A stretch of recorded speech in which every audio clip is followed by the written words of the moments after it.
Hello and welcome everyone to tonight's edition of The Adult Show.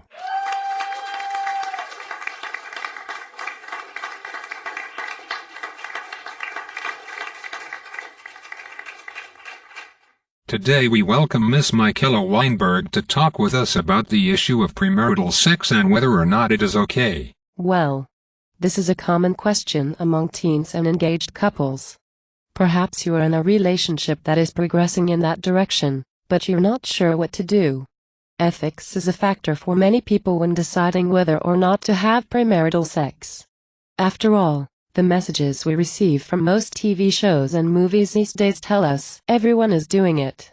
In light of today's view, your peers may think you're weird to even question it. But maybe there is something inside you, like a voice in your head, that is making you uncertain about whether or not sex before marriage is a right or wrong action. Many people refer to this voice as their conscience. How can you know if your conscience is right? People all around the world look to the Bible as a moral or religious guide, so let's see what it says about premarital sex. The Bible refers to premarital sex as fornication. That's a word we don't hear much these days, so what does it mean? Fornication is sexual intercourse between people who are not married to each other. The only distinction the Bible makes between premarital sex and adultery is that adultery involves a married couple while fornication involves those who are unmarried. The Bible does say in Genesis 9:6, to be fruitful and multiply, and does not specify with or without a wife. Now you're talking.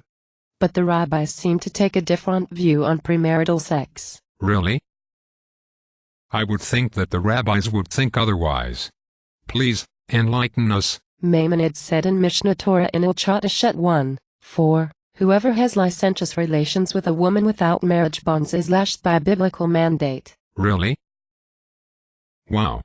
And also I know that in Megillah 15a from the verse in Esther 4:16, the case of the Persian king Ahasuerus is condemned in the Talmud. After hearing all of this, it still does not change my opinion of premarital sex. I still think that the Torah never says that premarital sex is not justified. Therefore I think it is okay. I agree 100%. That's it for tonight's edition of The Adult Show. I hope you enjoyed it. Thank you everyone.